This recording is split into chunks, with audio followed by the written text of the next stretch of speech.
Hi there, and thank you so much for joining me again. It's been a whole year already since the OXI MK2 launch, and just like on the original, Manu and the team at OXI have been throwing out a bunch of updates, and it's nearly impossible for me to keep up with them. The thing is, out of all the new improvements in version 2.0, the two new sequencer modes, Domino and Saga, might be some of the most refreshing and innovative, as well as accessible MIDI sequencing tools I've seen in a while. So I thought it would be fun to show you what they're all about. Before we start, please know that although OXI Instruments isn't paying me directly to make this video, I do have affiliate links and discounts for the gear in case you want to pick one of these up and support me along the way. That being said, let's talk about these two new modes. I have a simple rig setup here. OXI is doing all the sequencing, and I have a few synths and a drum rack loaded onto Ableton Push 3. Track 1 is using Domino, and track 3 is using Saga. And this is what I've been playing around with this morning.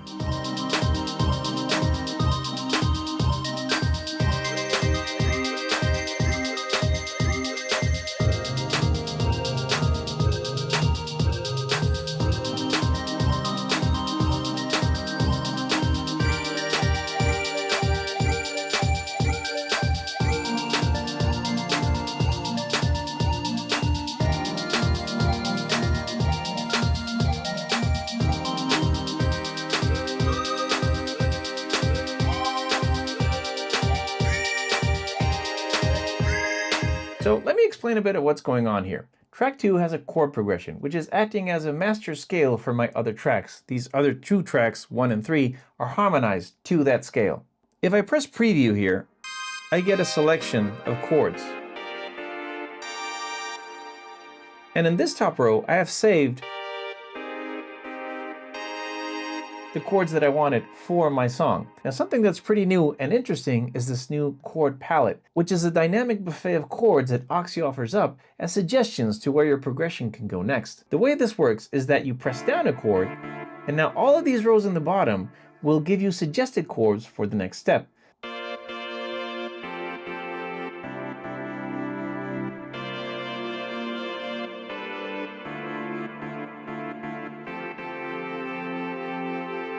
Now you get all kinds of flavors here, major, minor, suspended, weird jazzy types. It isn't magic and you still have to do some digging because it's not like you can just randomly pick something and it'll just work. But what I do appreciate about it is that it makes me consider wildly different directions for me to take my music other than what I instinctively choose out of as habits. So for example, this chord progression, it just came out of this selection.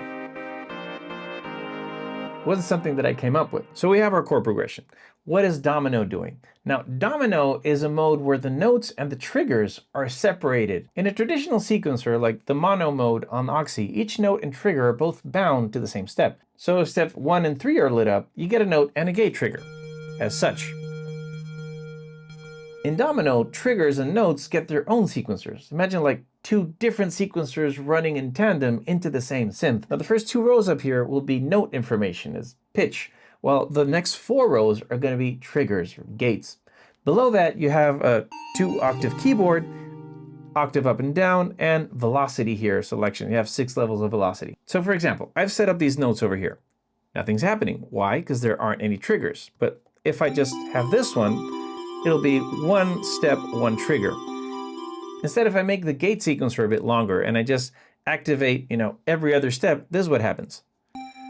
Now, what's really interesting is when you start playing around, you get different grooves.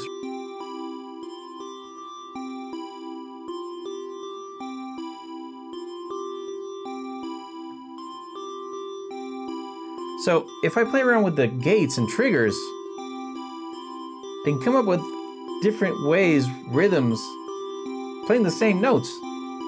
Alternatively, if I like my groove here, I can switch around the notes.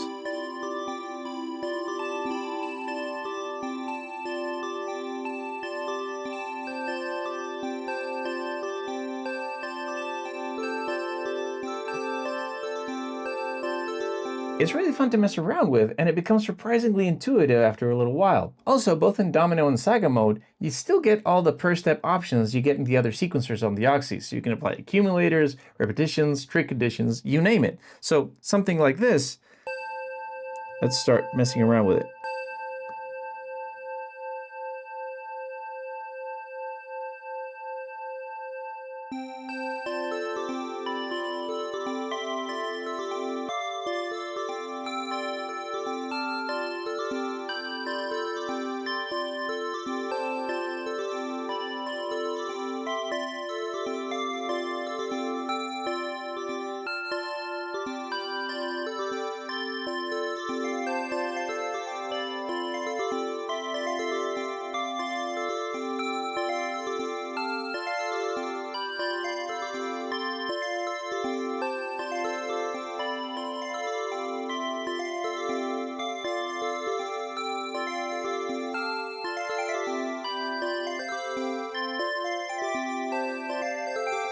It's a really nice and comfy way of getting really experimental without it getting too generative, and I really appreciate that this mode exists. I want to take a brief moment to thank today's video sponsor, Analog Cases. As I've gotten older, one of the things that has started to get in the way of me enjoying long jam sessions has been neck and back pain due to bad posture. When my gear is flat on my desk, I end up slouching over, and that takes a toll in the long run. Analog Cases has a great lineup of desk stands, so your gear sits at a comfortable angle, both for your posture as well as making it easier to reach for your gear's knobs. They come in many sizes to fit your favorite synths and groove boxes. When you use my code at the checkout on their website, you get a nice discount and I get a small kickback that helps me keep the channel going. Thank you so much, Analog Cases, for supporting my channel. Now, back to the video. Okay, next up is the Saga sequencer. Now, reading the description on this one in the manual, I really didn't get how it worked right away, to be honest, and it's one of those things that you have to try out to understand, but here goes. In a normal sequencer, you usually assign note length by lighting up steps in a grid. So if I wanted a note to be 1 step of duration, 2 steps of duration, 3, 4, and so on and so forth. However, on Saga, things work a little differently. Here, each step is its own separate stage, so the duration of the step is not limited to the visual length you see on the grid.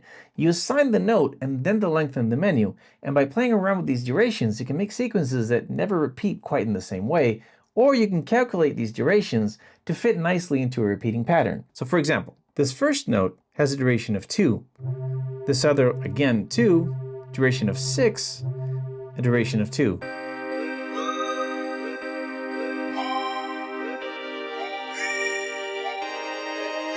Now I can expand this.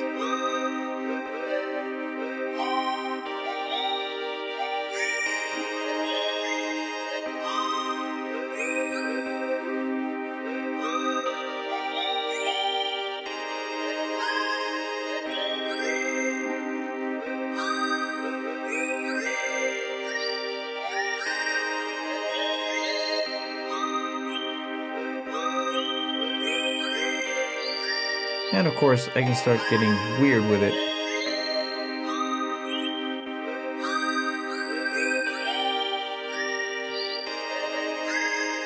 Both of these new modes are a nice change of pace from traditional sequencing without becoming overwhelming or overly complicated.